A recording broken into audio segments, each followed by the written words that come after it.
Hi friends, I am Sajina. Today we can see humoral immune response. Immune response, it is produced by our immune system against an antigen entered into our body. Mainly two types of immune responses are there: cell-mediated immune response and humoral immune response. We have already studied cell-mediated immune response, and you all know that cell-mediated immune response, it is mediated by cells. Humoral immune response, it is mediated by antibodies or immunoglobulins produced by plasma cells. Humoral immune response can be classified into two types, or there are two types of humoral immune responses are there: primary response and secondary response.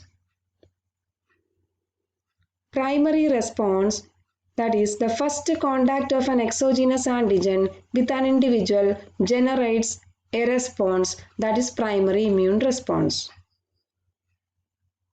It is characterized by production of antibody producing plasma cells and memory cells.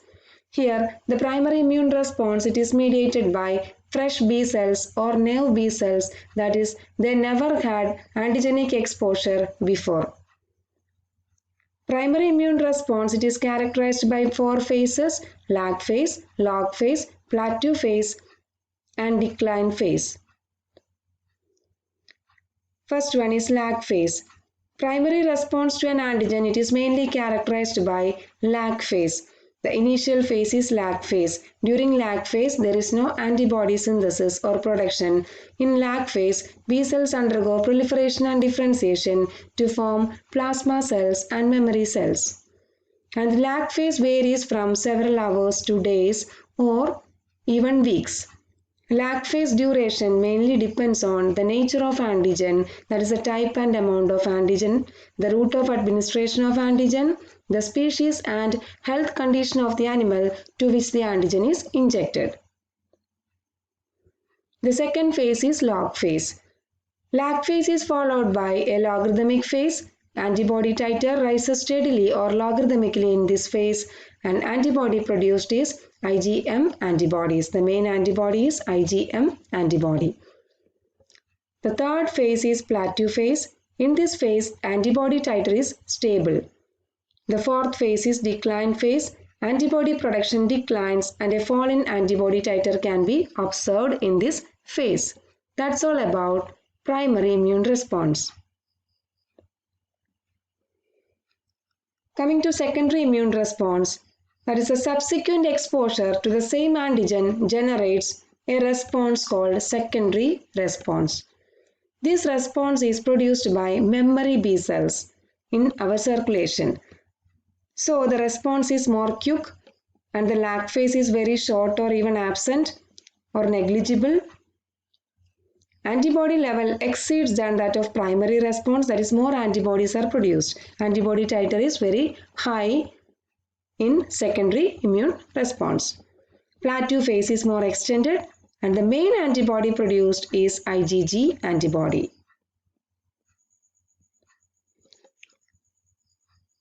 This is the graphical representation of primary and secondary responses. This is the primary response.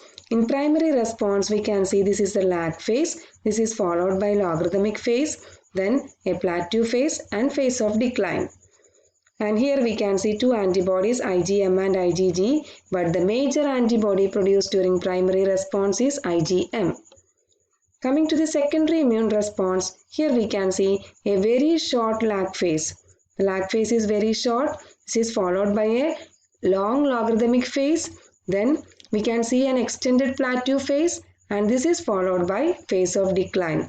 Here also we can see two antibodies, IgM and IgG, but the major antibody produced during secondary immune response is IgG.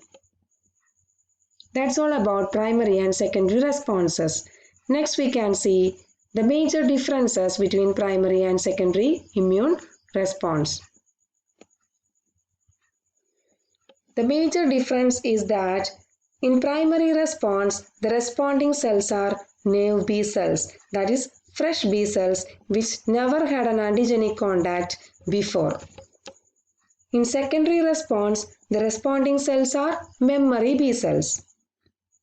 In primary response, lag phase is long, that is generally 4 to 7 days. In secondary response, we can see lag phase is short or sometimes absent, generally it is 1 to 3 days.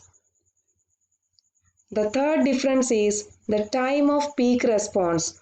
The time of peak response is 7 to 10 days in primary response and it is only 3 to 5 days in secondary response. Next is about the antibody titer produced. In primary response, low titer of antibodies are produced and in secondary response, high titers of antibody produced. And the main isotype produced in primary response is IgM, that is the main class of antibody produced in primary response is IgM antibody. In secondary response, the main class produced is IgG. Sometimes class switching to IgA or IgE occurs if it is necessary. The antibody affinity is very lower in primary response, but it is very higher in secondary response. These are the major differences between primary and secondary responses. That's all about for today. And we can see humoral immune response in detail in the next class. Thank you.